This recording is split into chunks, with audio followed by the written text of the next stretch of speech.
On this beautiful day, I'd like to talk with you about a few things that make beautiful days for disciples of Jesus Christ.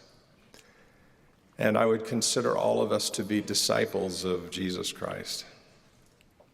I'll use several scriptures to make the points, because the scriptures and prophets and apostles are a lot better at making important points like this.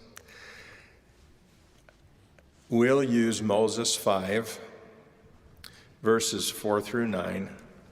We'll use 2 Kings 6, verses 15 through 17. Matthew 11, 28 and 29. Alma 34.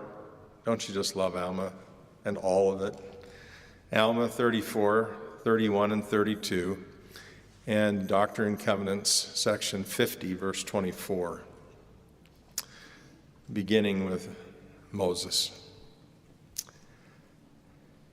And Adam and Eve, his wife, called upon the name of the Lord, and they heard the voice of the Lord from the way toward the Garden of Eden, speaking unto them, and they saw him not, for they were shut out from his presence. And he gave unto them commandments, that they should worship the Lord their God, and should offer the firstlings of their flocks for an offering unto the Lord. And Adam was obedient unto the commandments of the Lord.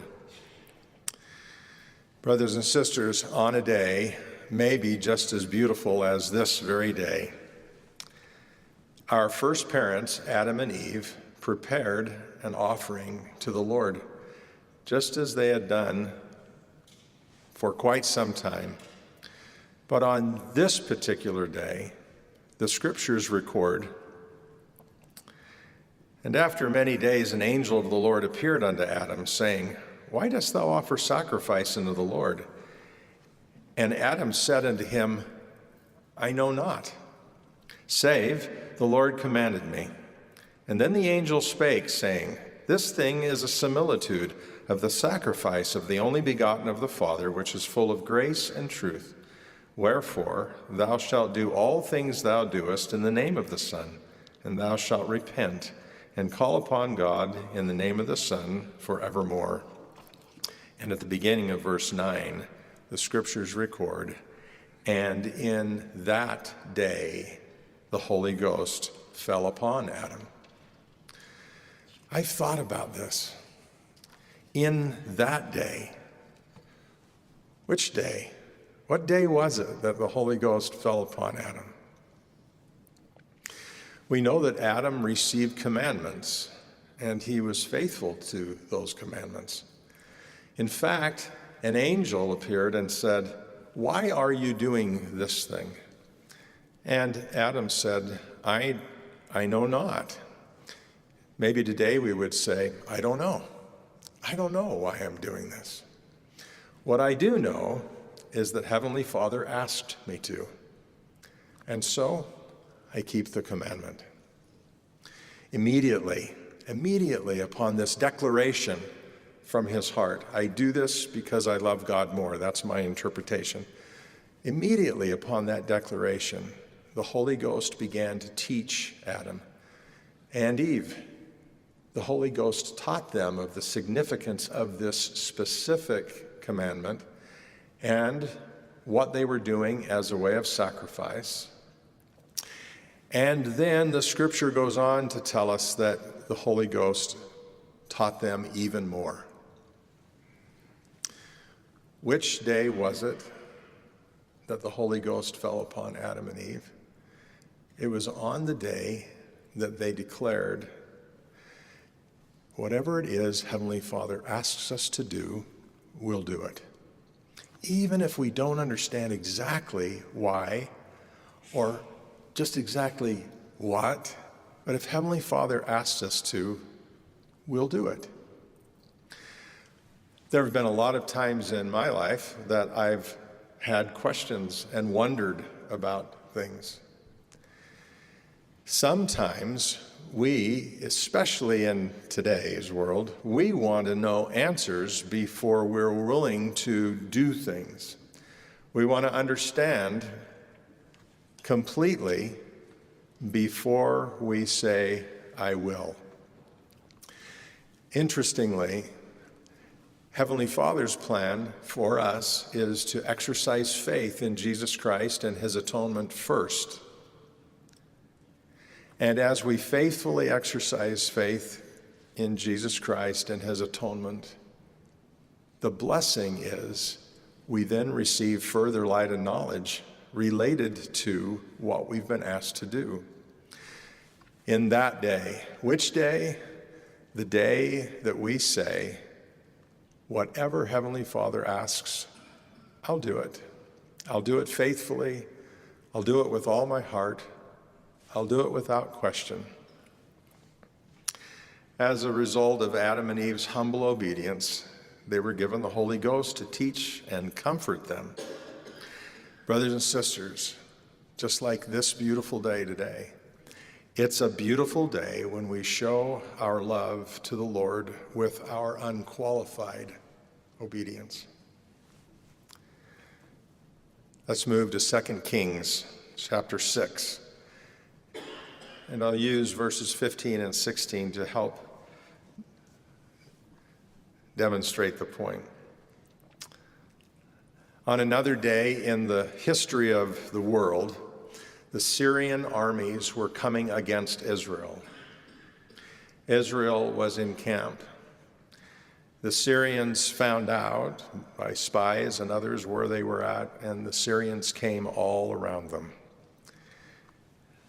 The scriptures record this exchange between the prophet Elisha, who was with Israel's camp. But in the moment, it seemed pretty hopeless. Here's the exchange that took place between the prophet and his young single adult servant. I made that part up. Young single adult. The scriptures say he was young. I don't know if he was single. I hope he was an adult. Quote, "And when the servant of the man of God was risen early and gone forth, behold, an host encompassed the city, both with horses and chariots. And his servant said unto him, unto Elisha, Alas, my master, how shall we do?" Or in other words, my interpretation, this looks really bad. Our camp is surrounded, and there's a lot of armies, and they look pretty mean. And I'm pretty sure they're here not to have a party. So what are we going to do? This looks pretty bad. What are we going to do? And Elisha answered this way, "Fear not, for they that be with us are more than they that be with them." It's a wonderful story, and it's a marvelous image if you think about this, because an incredible experience took place when this young servant said to the prophet, "This looks really bad. What are we going to do?" And Elisha, as he said, "Don't be afraid. They that be with us are more than they that be with them." And then this took place. Elisha prayed and said, "Lord, I pray thee, open his eyes that he may see." And the Lord opened the eyes of the young man, and he saw. And behold, the mountain was full of horses and chariots of fire round about Elisha. So this young servant was given the opportunity to see things the way that Heavenly Father sees them, not just the way he saw them. On this beautiful day in the history of the world, as a result of a living prophet and the blessings of the Lord, a young man was able to see the world and the situation that they were in the way that God sees it. When we see things the way that Heavenly Father sees them, it's a beautiful day. That's a very good day. Sometimes we can only see the world around us through our perspective. But if we ask and if we seek the opportunity, if we follow a living prophet, our perspective can be enlarged. Our perspective can be widened, and we can begin to see things the way that Heavenly Father sees them, not just the way that we see them. Because we have a living prophet today, and because Heavenly Father loves us, and as we qualify for the Holy Ghost to assist and help us and to mentor and teach us and to give us impressions and revelation, we too can see things the way that Heavenly Father sees them. We have had recent experience with this. In our general conference that was held here only a few weeks ago, the eyes of our understanding and our ability to see things the way Heavenly Father sees them was enhanced. Think about it. In general conference, we were given the opportunity to see kindness and caring for and looking after each other through ministering the way that Heavenly Father sees it. We were introduced, our eyes were opened to a new level, a different perspective on caring for each other and loving each other and looking after each other and ministering to each other. At General Conference, we were able to more clearly see this principle the way Heavenly Father sees it. We were introduced to a new way of looking at Melchizedek priesthood quorum leadership. And we were introduced to a new perspective, God's perspective. And because of a living prophet, and because Heavenly Father loves us, we see more now the way that Heavenly Father sees. We were given an expanded view in conference of the significance and importance of temples, because we were told there would be more of them. And so it is, brothers and sisters, if we seek this, Heavenly Father will help us see things His way.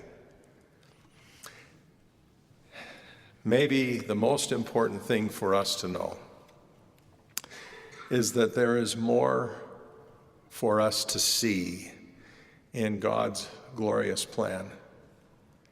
And if we will follow the prophet, and if we will make ourselves qualified for the gift of the Holy Ghost, we will see more the way that Heavenly Father sees. Matthew 11, verses 28 and 29. President Cush indicated that Debbie and I had the privilege of serving a mission several years ago. We actually served in the mission as mission president and wife at the very same time that the Cushes served. And that was a great blessing. After you get home from serving as a mission president, people like to ask you things, and one of the questions I've been asked the most is, what was the best day on your mission? What's the very best day on your mission? Or in other words, what was the greatest thing about serving that way? I could answer with a lot of things that would be familiar to you. We could talk about the number of missionaries that came out during the time we served. Our mission went from 140 missionaries to 285 missionaries in about 6 months. We could talk about the number of baptisms that we had. In our mission, my guess is the Cushes had more baptisms than we did. On our mission, we literally baptized, not on the same day, but we literally baptized one person a day per year. 365 baptisms we had in our mission almost every year. Difference of one each year is all. We could talk about the wonderful, wonderful people that we came to know and love and who are now our friends, and and our dear, dear friends. But here's how I'll answer the question. What was the very best day as a mission president? The best day as a mission president was the day that one of our missionaries determined that they would believe with all their hearts what they were teaching to other people. The very best day as a mission president is the day that a missionary decides to love God more than to yield to his or her own fears. The very best day in the mission field is the day that a missionary trusts God and loves the Lord and has faith in the atonement of Jesus Christ. The very best day for a mission president is that day when missionaries believe it. That's the best day. It's a beautiful day. And that, my brothers and sisters, is a beautiful day for all of us. For all of us. It's a beautiful day when we accept the invitation to come unto me, all ye that labor and are heavy laden, and I will give you rest. Take my yoke upon you and learn of me, for I am meek and lowly in heart, and you shall find rest unto your souls. Repentance, my brothers and sisters, is the foundation of a beautiful day. Repentance is a true expression of love for our Heavenly Father and faith in His Son, Jesus Christ, and His atonement. Alma 34, verses 31 and 32. The question for us as we consider what makes a beautiful day is, what will this day be for us today, this very day? Will it be a good day? Will it be a beautiful day? Will it be something else? Amulek pleaded, "Yea, I would that you would come forth and harden not your hearts any longer. For behold, now is the time and the day of your salvation. And therefore, if ye will repent and harden not your hearts, immediately shall the great plan of redemption be brought about unto you. For behold, this life is the time for men to prepare to meet God. Yea, behold, the day of this life is the day for men to perform their labors."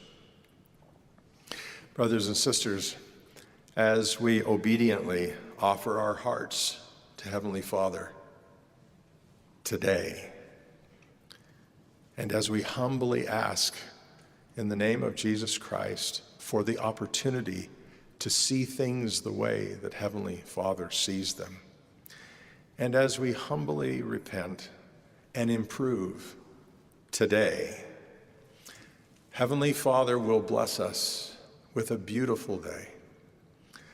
A beautiful day is the day that we take another step closer to Heavenly Father and to His Son, Jesus Christ. A beautiful day is when we are more proximate to them.